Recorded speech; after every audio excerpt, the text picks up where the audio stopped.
гледате вестите на Сител. Во студиото со вас Иван Кузмановски. Добар ден, ви благодарам што сте со нас. Ова се настаните кои го одбележаа денот. Ратификацијата на договорот за стратешко партнерство со Британија најавува долга собраниска дебата. Опозицијата обвинува, власта тврди дека е историски чин. Изборот на Трајко Славески за гувернер на Народната банка заглави во дневниот ред. Обвинителството ја прошири истрагата за пожарот во Пулс, осомничен и сопственикот на објектот од сервис за автомобили незаконски го пренаменил во кабаре. Молк од Бугарија за иницијативата за диалог. Мицковски ја повика опозицијата да се вклучи во лобирање за извештајот на Европскиот парламент, кој го признава македонскиот идентитет и јазик. Путин испорача 5 услови за крај на војната. Овие вести во живо информираме од Собранието за случувањата на седницата на која што се наоѓа предлог законот за ратификација на договорот за стратешко партнерство со Британија. Станете со нас.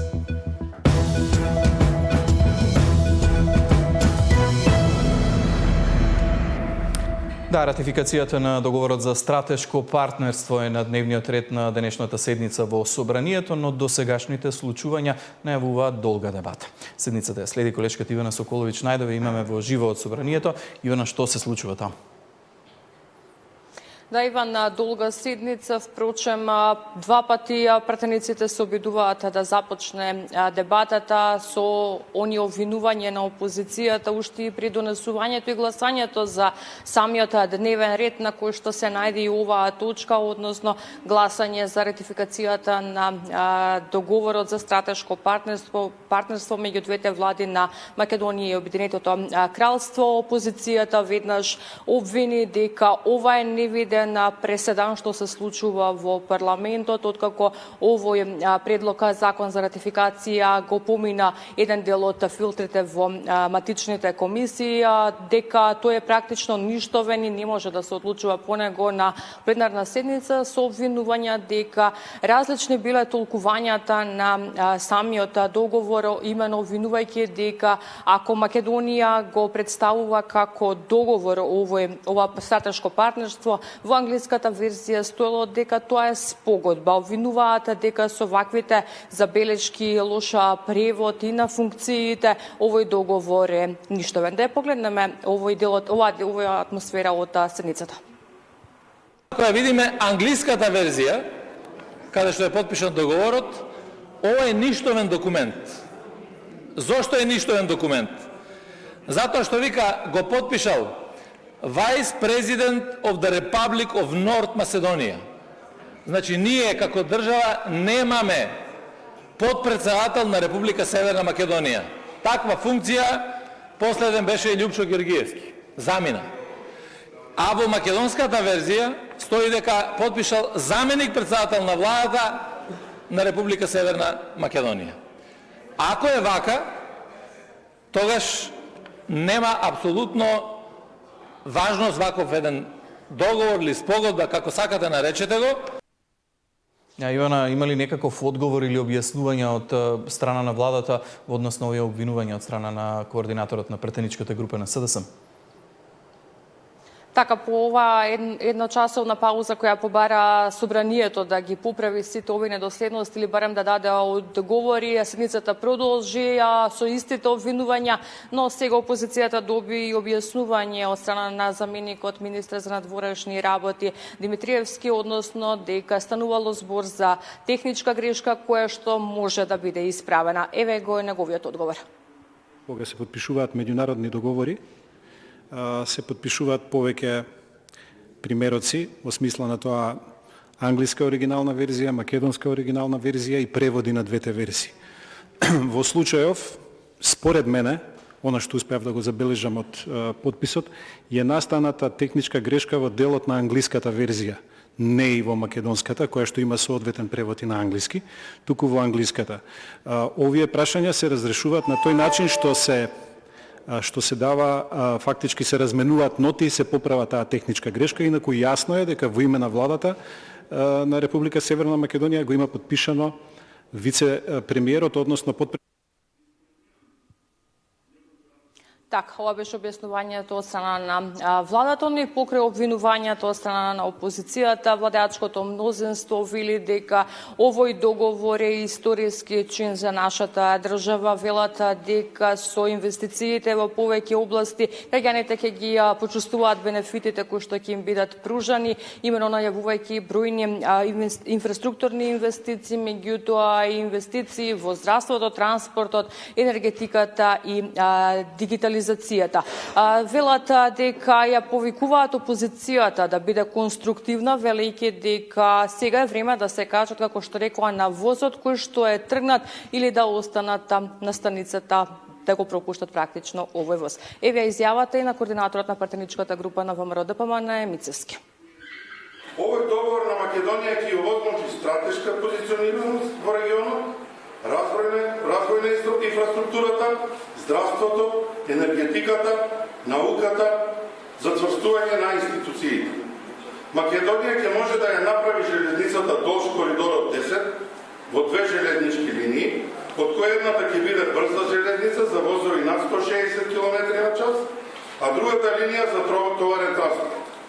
Линијата за товарен транспорт ќе потигне стратешката важност на Македонија и ќе го зголеми протокот на стоки низ државава од пристаништата во Грција кон Средна Европа.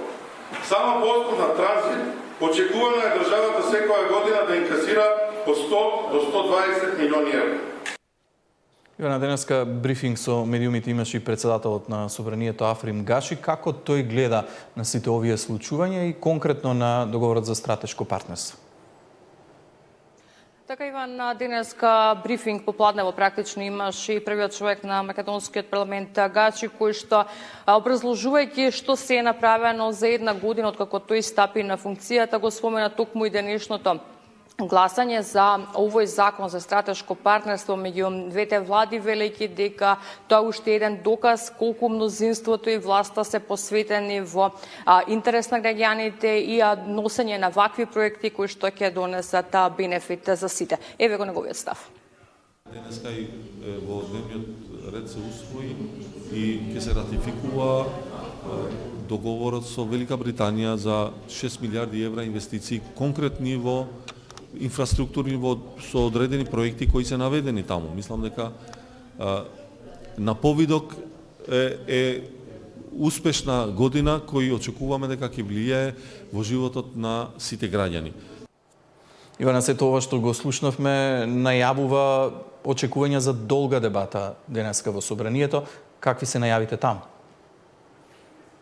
Токму така, Иван, на долга дебата денеска не очекува овде во парламентот со оглед на тоа дека за збор токму за оваа точка, односно за ратификацијата на договорот за стратешко партнерство, за збор се пријавени 9 пратеници, но и најавите за бројни реплики по овие земани збора за да се каже ставот на опозицијата, меѓутоа и на владеачкото мнозинство најавува долг ден според оние информации кои што ги добиваме од собраниските служби.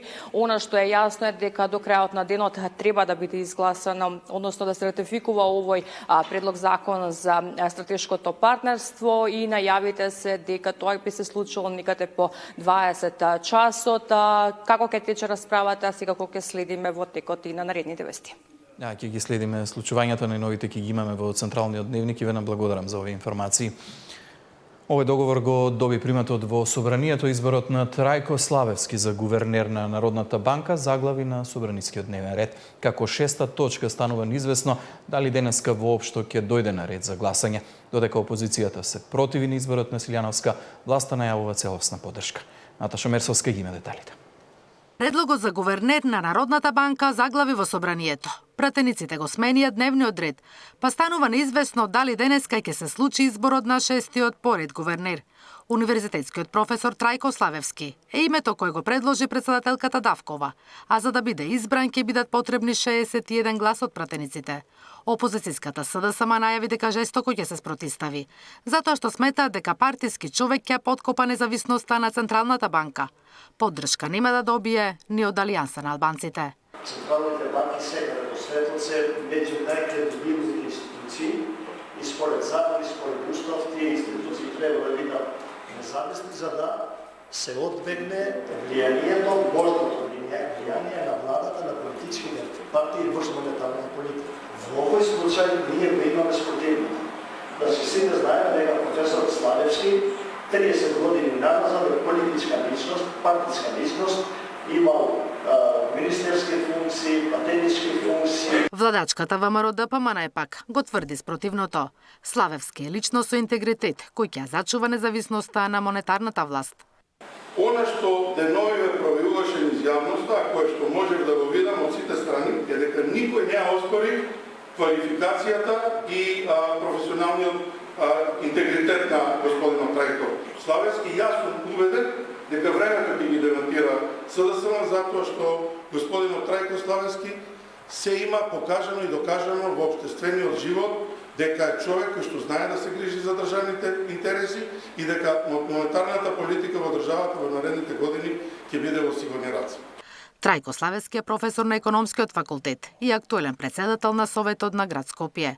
Од осамостојувањето на Македонија бил советник на министерот за развој, пошто станува и министер за развој во 99-та. Од јули 2009-та во владата на ВМРО ДПМН станува министер за финансии. Креатор е на даночната реформа и воведување на фискализацијата. Во Народната банка ќе треба да се грижи за стабилноста на денарот и банкарскиот сектор, како и одржување на инфлацијата под контрола. Мандатот на гувернерот трае 7 години. Славевски ќе седне на местото на Анита Ангеловска-Бежовска, а во изминативе 35 години. На оваа позиција беа и Димитар Богов, Петар Гошев, Љубе Трепески и Борко Станоевски. Наташа Мерсовска, Сител телевизија. Владата донесе оперативен план од 40 милиони евра, кој ќе опфати над 16.000 граѓани. Најголем дел од мерките се однесуваат за млади до 29 години. Како што е најавено, со планот се планира вработување на 400 пожарникари, 600 невработени пак ќе бидат ангажирани за подобра животна средина во општините. Помош е предвидена и за работодавачите. Владата ќе дава по 10.000 евра неповратни средства на млади невработени до 29 години да започнат собствен бизнис. Ова е една од мерките од владиниот оперативен план за вработување, вреден 40 милиони евра и кој треба да опфати над 16.000 граѓани. Годинава е планирано да се ангажираат и 400 потешко вработливи лица како пожарникари, кои ќе добиваат по 24.000 денари месечно и ќе се стават на располагање на општините доколку има потреба за справување со пожари. За прв пат државата ангажира толка број на лица кои ќе помагаат во справувањето со пожарите откако го затекнавме девастиран целиот систем на справување со пожарите. На овој начин се подготвуваме за предизвиците кои следат ова лето и ги превземаме активностите со кои ќе бидеме подготвени. Што се однесува до мерките за млади, очекувано е од вклучените лица околу 65% да бидат млади до 29 години. Особено затоа што сите мерки се креирани првенствено да ја опфатат оваа категорија, а при тоа постојат и такви мерки кои имаат за цел посебно да ја таргетираат оваа група на граѓани. Младите се ставени во фокусот со цел да се спречи одливот на мозоци и работна сила. Мерката самовработување на млади е надополнета со две подмерки, а зголемена и помошта од државата. Мерка поддршка за самовработување која се однесува на невработени лица со минимум основно образование да започнат собствен бизнис, висината на финансиската поддршка изнесува 7.000 евра неповратени средства за започнување на бизнисот, што е за 1.000 евра повеќе споредено со претходната година. Новина од ова година е подмерката поддршка за самовработување на млади невработени лица до 29 години, при што висината на финансиската поддршка изнесува 10.000 евра неповратени средства за основање на бизнис. Овој износ е рекорден до сега и е точно таргетиран за млади до 29 години, со цел да се мотивираат својот претприемачки талент, претприемачки дух да го реализираат во нашата држава. Лицата за да ги користат мерките треба да бидат евидентирани во Агенцијата за вработување како активни баратели на работа. Според оперативниот план за 2025 владата ќе доделува младенски додаток за до 23 години за вработени во областа на производството во висина од 3000 денари, како и поддршка за вработување на лица со попреченост, а ќе се поттикнува и практиканството. Има и програми за повеќе обуки, меѓу кои за возачка, странски јазици, компјутери, кои се однесуваат за долгорочно невработени корисници на социјална помош и други загрозени категории, со цел овие лица со низок степен на образование да имаат побрз и подобар пристап до вработување. Александар Динев, Сител телевизија. Како дигитализацијата влијае на економијата, општеството и јавните услуги? Ова е тема на 11-та конференција за e-управување во Талин, Естонија. Повеќе од 650 експерти и политичари од 85 земји дискутираат за овие важни теми. Под мотото "Од бајти до бенефити", годинашното издание го става фокусот врз тоа како технологијата може да создаде реални и мерливи придобивки за граѓаните и институциите. Од Естонија известува Мартин Арсов. Денеска и утре во Талин, главниот град на Естонија, се одржува 11-та конференција за е-управување. Повеќе од 650 експерти и политичари од 85 држави дискутираат за тоа како дигитализацијата влијае врз економијата, општеството и квалитетот на јавните услуги. Под мотото "Од бајти до бенефити", годинешното издание го става фокусот на тоа како технологијата може да создаде реални и мерливи придобивки, како за граѓаните, така и за институциите. Конференцијата се смета за главна глобална платформа за размена на искуства во дигиталната трансформација. Естонија, која важи за лидер во оваа област, ќе го сподели своето искуство со воведување на вештачката интелигенција во јавните услуги и намалување на бирократијата. We do have digitalized services, but we don't have automated services. So actually we are still doing manual work behind the digital services. So yes, Estonia is a good example of 100% of our public services are digital. When it comes to the interoperability, then through this innovation we have built 36 self-service portals. So now we are standing in a place where we are asking, should we have all of these kind of self-service portals? When you have different agencies and if they do not talk to each other, then you can easily have a situation when you ask for something and that agencies will respond to you that, oh, actually, this is not in our realm, you have to approach a different agency. And this is what creates bottlenecks for businesses. So when these agencies are interconnected, it's easier for businesses to do things on the ground. Еден од клучните говорници на конференцијата е македонскиот министер за дигитална трансформација Стефан Андоновски. Тој ќе има излагање утре. За Сител од Талин, Естонија, Мартин Арсов и Тони Маневски.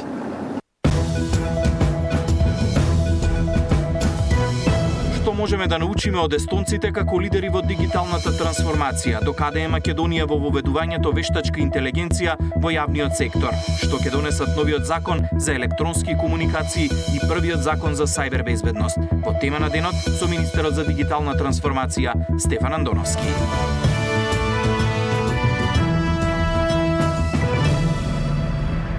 Јавното обвинителство ја прошири истрагата за пожарот во дискотеката Пулс. Повеќе од 2 месеци по трагедијата поднесена е кривична пријава и за сопственикот на објектот, кој се сомничи дека со незаконски дејства помогнал од сервис за автомобили салата да се пренамени во кабаре. Со уште едно лице е проширена истрагата за пожарот во дискотеката Пулс. Основното јавно обвинителство Кочани донесе наредба за спроведување истражна постапка кон сопственикот на објектот, кој исто така е осомничен како соизвршител на тешки дела против општата сигурност. Од дејствијата преземени во текот на досегашната постапка се обезбедија докази кои упатуваат на основано сомнение дека осомничениот, како сопственик на недвижниот имот објект во кој со години функционирала дискотеката, го издавал под закуп на еден од претходно осомничените, без да поднесе барање и да добие одобрение за пренамена на објектот од надлежен орган, заеднички и во договор со осомничениот, неформален сопственик на правното лице, тој на различни датуми и во повеќе наврати во временскиот период од 2012 година до месец март 2025 година преземал градежни активности со кои извршил и учествувал во незаконска пренамена на објектот од намена Г3 сервиси и сообраќајна инфраструктура во намена Б3 големи угостителски единици и овозможил во објектот незаконски да се врши угостителска дејност, дискотека кабаре, стои во соопштението од обвинителството. До судија на претходна постапка доставен е предлог за определување мерка на предпазливост. До утре членовите на семејствата на жртвите и повредените ќе може да дадат исказ пред јавен обвинител да ги остварат своите права како оштетени и да се приклучат кон кривичниот прогон. За Сител, Трајан Ристовски. Владата најавува заедничка акција со Европската комисија, наречена Кочани 2030 за реконструкција на инфраструктурни објекти, како што е Кочанската болница, но и училишта, спортски сали, паркови и патна инфраструктура, за што веќе било разговарано на средбите со председателката на Европската комисија Урсула фон дер Лајен. Со председателката на Европската комисија разговаравме да имаме заедничка акција, да направиме јасен план за Кочани, во кој што ќе вложиме огромна сума пари во реконструкција на ваков тип на објекти, меѓу кои и Кочанската болница, но и на други инфраструктурни објекти. Подготвуваме еден огромен проект кој ќе биде реализиран од оваа влада и за граѓаните на Кочани, информираат од владата. Посочуваат дека повредените од пожарот во Кочани се прв приоритет за владата уште од првиот ден, изразувајќи уверување дека ниту еден пациент нема да остане незгрижен и ниту еден пациент нема да остане нетретиран онака како што заслужува. СДСМ во антикорупцијската комисија ги достави документите за тендерот за униформи во МВР и побара итна постапка. Денеска сме тука пред Државната комисија за спречување на корупцијата да побараме итно постапување по овие сериозни сомнежи за корупција. Ќе ги предадеме овие документи да се истражи до крај дали станува збор за наместен тендер, дали станува збор за однапред договорен тендер, чии интереси стојат за овој тендер вреден 4 милиони евра. Државната комисија за спречување корупција мора да отвори предмет, да ги истражи сите факти и конечно да обезбеди одговорност. Време е Државната комисија за спречување корупција да покаже дека не се неми наблюдувачи на криминалот, туку дека се бранители на јавниот интерес. Во време на Социјалдемократскиот сојуз, кој сега без срам зборува за наводни криминални тендери, полицајците беа принудени сами да си крпат, шијат или поземуваат делови од униформи од пензионирани колеги, велат во реакцијата испратена од ВМРО ДПМН. Тендерската постапка за набавка на униформи за специјалните единици е спроведена согласно сите законски прописи, имајќи го предвид интересот на Министерството, водејќи се од квалитетот и најниската цена, а исто така овозможувајќи фер пристап за поголема конкуренција. Друга важна компонента на договорот е рамковната спогодба која не предизвикува директна финансиска обврска за Министерството, што значи дека исплатата ќе се прави согласно потребите и динамиката на испорака на униформите. Со заминувањето на СДС во опозиција заврши и времето на неказнивост, хаос и наместени тендери. Сега е време на одговорност и на почитување на спроведување на законот, велат во реакцијата испратена од владеачката партија. Бебе на возраст од само 2 месеци без знаци на живот утрото било донесено во детското оделение на Струшката болница. Бил направен обид за реанимација, но безуспешно. На телото немало траги на насилство. Причините за смртта ќе треба да ги утврди обдукцијата. Бебе старо 2 месеци без знаци на живот било однесено на детското оделение во Струшката болница. Директорот Владимир Бунчевски го потврди немилиот случај. Тој вели дека станува збор за бебе кое било без знаци на живот. Истото не поледувало, ниту па се лекувало на оделението. Во полициската станица во Струга, како што информира портпаролот на СВР Охрид Стефан Димовски, било пријавено дека на детското оделение од страна на родителите од Струшко село Велешта било донесено нивното двомесечно бебе. Вчера утро во 8 часот и 30 минути во ова Струга пријавено е дека на детското оделение во здравствената установа Општа болница во Струга од страна на родители од едно струшко село било донесено нивното двомесечно бебе без знаци на живот. Од страна на медицинска екипа било пристапено кон реанимирање, пошто доктор педијатар констатирал смрт. По наредба најавен обвинител во селото, лекар од судска медицина извршил обдукција, при што не се констатирани траги на насилство. Полициски службеници од ова Струга извршија разговори со родителите, а потоа и увид во нивниот семеен дом. Полициски службеници од ова Струга извршија разговори со родителите, а потоа и увид во нивниот семеен дом, изјави Димовски. Оно што е констатирано од извршената обдукција од страна на доктор по судска медицина, траги на насилство воопшто нема врз телото на починатото бебе. Истражните органи продолжуваат со постапката за целосно расчистување на случајот. Нина Ритоновска, Сител телевизија. Лидерите на криминалните банди не ја губат моќта за решетки, вели поранешниот началник во МВР Ѓурчевски по вчерашните информации од обвинителството. Неговите совети и препораки ги пренесува Тамара Дичевска. Иако шефовите на криминалните кланови се во затвор, тие сепак даваат наредби за убиства и криминали, утврди обвинителството за гонење организиран криминал. Шефовите на клановите се менуваат дури по нивна ликвидација, вели поранешниот началник во МВР Љубомир Ѓурчевски. Се дури се живи, независно дали се во затвор или во бегство во друга земја, тие ќе продолжат да даваат наредби. Организираните криминални групи владеат стриктна хиерархија. Сватете дека колку и шефот, додека физички не биде ликвидиран, нема замена на шефот. Мене никој не може да ме убеди дека конците на кланот Грчев се уште не се држат од Дубај.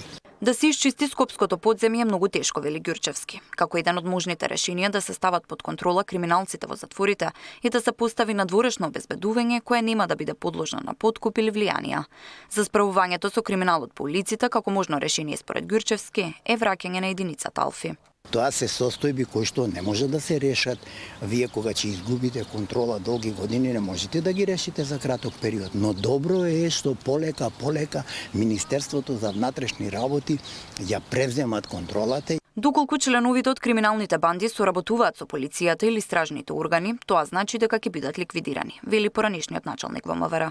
Таков пример наведи обвинителството за гонење организиран криминал, кога за 10.000 евра бил убиен Ибраим Ајдини во август 2020 година, бидејќи членовите на Беланоца се сомневале дека тој ги предал Африм Исмаиловик и Алил Демири, кои се обвинети за масакрот кај Смилковското езеро, што се случи во 2012 година. Тамара Дичевска, Сител телевизија. Молкот Софија на повикот за средба Силјановска Радев на НАТО самитот во Хаг, но силна критика за извештајот на Европскиот парламент во кој се признава македонскиот јазик и идентитет. Мисковски најави дека ВМРО ДПМН ќе испрати партиски представници за да лобираат извештајот на известувачот Вајц да биде усвоен, а на помош ја повика и опозицијата. Официјална Софија е се уште без одговор за можната средба меѓу македонската председателка Силјановска Давкова и нејзиниот бугарски колега Радев на предстојниот НАТО самит во Хаг. Додека трае молкот од тамошните власти, бугарските медиуми пишуваат дека Европскиот парламент е пред усвојување на извештај за напредокот на Македонија, кој ќе содржи признавање на македонскиот идентитет и јазик на 4 места. Признавањето било постигнато откако известувачот на ЕУ за земјава Томас Вајц добил поддршка од уште 7 известувачи кои ги представуваат политичките семејства во Европскиот парламент. Премиерот Мицкоски очекува европратениците едногласно да го усвојат извештајот, а најави и дека како политичка партија ќе испратат луѓе во Брисел чија мисија ќе бидат разговори со европратениците и потребата од усвојување на таквата резолуција. Ја повика и опозицијата да лобира кај сестринските партии во Европскиот парламент. Ги повикувам сите политички чинители во државата да се обединат и да почнат од денес да вртат на своите сестрински партии кои што имаат европратеници во Европскиот парламент. Знам дека опозицијската СДСМ е дел од едно такво семејство. Ги повикувам уште денеска да почнат и да вртат до своите сестрински партии. А ние денеска како политичка партија ќе имаме извршен комитет и на тој извршен комитет ќе подготвиме стратегија како ВМРО ДПМН на лице место ќе испрати луѓе кои што ќе бидат деноите кои што се пред нас повторно таму во Брисел. Во меѓувреме германската амбасадорка во земјава изјави дека процесот на проширување на ЕУ треба да биде попредвидлив и дека неопходна е и поголема флексибилност при носењето одлуки во рамки на Унијата. Треба да се има предвид националните интереси на поединечните земји членки, но треба да има начини на кои што ќе се одржи овој принцип на едногласност во донесувањето одлуки, но од едновремено да се воведат и пофлексибилни начини. Евроамбасадорот Рокас пак вели дека посетата на европските челници се доказ за посветеноста на ЕУ за евроинтеграцијата на државата. Смета дека единствен начин за одржување на мирот и просперитетот на континентот е поврзување на, како што вели, сите точки на Европа. Треба да ги поврземе сите точки, треба да се ги пополниме сите дупки и треба да имаме навистина искрен и креативен пристап кон дискутирањето, како што претседателот Ламберт го кажа претходно, за да знаеме како да продолжиме понатака. И е потребна иста така храброст малку. Евроамбасадорот веќе потврди дека се во тек засилени дипломатски активности за да се дојде до можен предлог за деблокада на европските интеграции. Зоран Јаневски, Сител телевизија.